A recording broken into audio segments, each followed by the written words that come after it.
Hello all. അപ്പോൾ നമ്മൾ drawing instruments പഠിച്ചു, പിന്നെ ലൈൻസിനെ പറ്റിയും പഠിച്ചു. ഇനി നമ്മുടെ നെക്സ്റ്റ് ടോപ്പിക് എന്ന് പറയുന്നത് ലെറ്ററിങ് ആണ്. ഓക്കെ, നമ്മുടെ നേരത്തെ ലൈൻസിന് നമ്മൾ ഐഎസ് കോഡ് പറഞ്ഞില്ലേ? ലൈൻസിൻ്റെ ഐഎസ് കോഡ് ഏതായിരുന്നു? സോ നമ്മൾ നേരത്തെ പറഞ്ഞാൽ ലൈൻസിൻ്റെ ഐഎസ് കോഡ് IS 10714/1983 ആയിരുന്നു. അപ്പോൾ നമ്മൾ ലെറ്ററിങ്ങിന് യൂസ് ചെയ്യുന്ന IS കോഡ് ഏതാണെന്ന് അറിഞ്ഞിരിക്കുക. ലെറ്ററിങ്ങിന് നമ്മൾ യൂസ് ചെയ്യുന്ന IS കോഡ് എന്നത് IS 9609/1983. ഇതാണ് IS 9609/1983 ആണ് IS കോഡ് ഫോർ ലെറ്ററിങ്.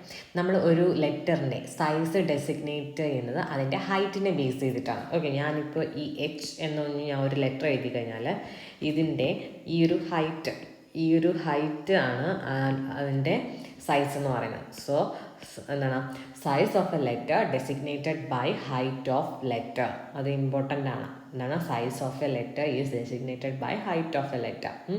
ഇനി size of capital letter is taken as the base of the ഡയമെൻഷൻസിൻ്റെ ബേസ് എന്ന് പറയുന്നത് ഏതാണ്? Size of capital letter. അപ്പോൾ size of capital letter is taken as the base of the dimensions. ഇനി നമുക്ക് മെയിനായിട്ട് 2 type lettering ആണ് ഉള്ളത്. ഒന്നെന്ന് പറയുന്നത് സിംഗിൾ സ്ട്രോക്ക് ലെറ്ററിങ്ങും ഉണ്ട്, പിന്നെ ഗോതിക് ലെറ്റേഴ്സും ഉണ്ട്. ഓക്കെ, രണ്ട് ടൈപ്പാണ് ഉള്ളത്. അതിൽ നമ്മൾ ആദ്യം നോക്കുന്നത് എന്താണ് സിംഗിൾ സ്ട്രോക്ക് ലെറ്ററിങ്. എന്താണ് സിംഗിൾ സ്ട്രോക്ക് ലെറ്ററിങ് എന്നുള്ളത്. അപ്പോൾ സിംഗിൾ സ്ട്രോക്ക് ലെറ്ററിങ് എന്ന് പറഞ്ഞാൽ ഇതിൻ്റെ തിക്നെസ് ഓഫ് സ്റ്റെം എന്ന് പറയുന്നത്, സ്റ്റെമ്മിൻ്റെ തിക്നെസ് ഓഫ് സ്റ്റെം എന്ന് പറയുന്നത് it is equal to tip or thickness of nib of pencil or pen. നമ്മൾ എഴുതുന്നതിൻ്റെ തിക്നെസ് ഓഫ് സ്റ്റെം എന്ന് പറഞ്ഞാൽ എഴുതുന്നതിൻ്റെ തിക്നെസ് എന്ന് പറയുന്നത് നമ്മുടെ പെൻ അല്ലെങ്കിൽ പെൻസിലിൻ്റെ ടിപ്പിൻ്റെ നിബിൻ്റെ തിക്നെസ്സിന് ഈക്വൽ ആണ്. ഇനി സ്റ്റാൻഡേർഡ് റെക്കമെൻഡഡ് സൈസ്, ഈ സിംഗിൾ സ്ട്രോക്ക് ലെറ്ററിങ്ങിലെ സ്റ്റാൻഡേർഡ് റെക്കമെൻഡഡ് സൈസ് എന്ന് പറഞ്ഞാൽ 2.5, 3.5, 5, 7, 10, 14 and 20 mm. ഓക്കെ, ഈ സിംഗിൾ സ്ട്രോക്ക് ലെറ്ററിങ് തന്നെ വീണ്ടും 2 എണ്ണമാണുള്ളത്. ഏതൊക്കെയാണ്?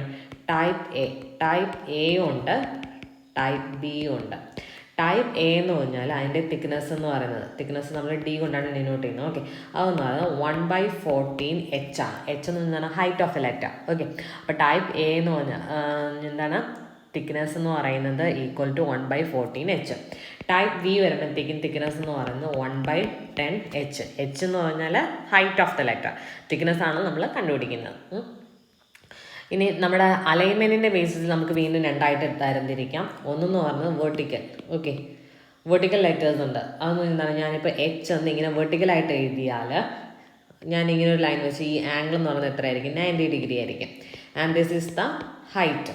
ഓക്കെ, ഇനി ഇൻക്ലൈൻഡ് ലെറ്റേഴ്സ് ഉണ്ട്. എന്തുണ്ട്? ഇൻക്ലൈൻഡ് എന്ന് പറയുമ്പോഴത്തേക്കും ഞാൻ എന്ത് ചെയ്യുന്നു? H എന്ന് എഴുതുന്നത് ഇങ്ങനെ ഇൻക്ലൈൻഡ് ആണ്. സോ ഇവിടെ ആയിട്ട് ഒരു ആംഗിൾ ഉണ്ടാവും. ഈ ആംഗിൾ എന്ന് പറയുന്നത് generally varies from 75 degree to 67 degree 5 minute വരെ ഇത് വേരി ചെയ്യാം. ഓക്കെ, അപ്പോൾ ഇത്രയാണ് നമുക്ക് സിംഗിൾ സ്ട്രോക്ക് ലെറ്ററിങ്ങിൽ നോക്കാനുള്ളത്. ഇനി രണ്ടാമത് വരുന്നതെന്ന് പറഞ്ഞാൽ എന്താണ്? Gothic lettering. അടുത്തെന്താണ്? രണ്ടാമത്തെ ടൈപ്പ് എന്ന് പറയുന്നതാണ് ഗോതിക് ലെറ്ററിങ് ആണ്. അപ്പോൾ ഗോതിക് ലെറ്ററിങ് എന്ന് പറഞ്ഞാൽ സൈസ് എന്ന് പറയുന്നത്, സൈസ് ഓഫ് ലെറ്റർ എന്ന് പറയുന്നത് ഗ്രേറ്റർ ദാൻ 20 mm ആണെങ്കിൽ നമ്മൾ ഗോതിക് ലെറ്ററിങ്ങിലോട്ട് പോകും. അതിൻ്റെ സ്റ്റെം തിക്നെസ് എന്ന് പറയുന്നത് equal to 1/5 to 1/10 of height ആണ്. ഓക്കെ, ഇനി ഇതിൻ്റെ മിനിമം ഹൈറ്റ് എന്ന് പറയുന്നത് equal to it is 20 mm. അപ്പോൾ ഗോതിക് ലെറ്ററിങ്ങിൻ്റെ മിനിമം ഹൈറ്റ് എത്രയാണ്? 20 mm ആണ്. ഇനി കുറച്ച് ഷേപ്പ് ഇൻഡിക്കേഷൻസ് ആണ് നോക്കുന്നത്. എന്താണ് ഷേപ്പ് ഇൻഡിക്കേഷൻസ്? അതായത് ഞാനിപ്പോൾ R5 എന്ന് എഴുതി. R5 എന്ന് പറഞ്ഞാൽ അതിൻ്റെ അർത്ഥം സർക്കിൾ ഓഫ് റേഡിയസ് എന്ന് പറയുന്നത് 5 യൂണിറ്റ്സ്. ഓക്കെ, ഇനി നമ്മളിങ്ങനെ ഒരു 5, 10 എന്ന് എഴുതിയിരുന്നാൽ എന്താണ്? സർക്കിൾ ഓഫ് എന്താണ്? ഡയ 10 യൂണിറ്റ്സ് എന്നാണ് അർത്ഥം. ഇനി SR5 എന്ന് പറഞ്ഞാൽ സ്ഫിയർ റേഡിയസ്. എന്താണ്? സ്ഫിയർ റേഡിയസ് എത്രയാണ്? 5 യൂണിറ്റ്സ്. ഇതിന് S5 10 എന്ന് എഴുതിയാലോ, sphere diameter 5 units. Okay, thank U.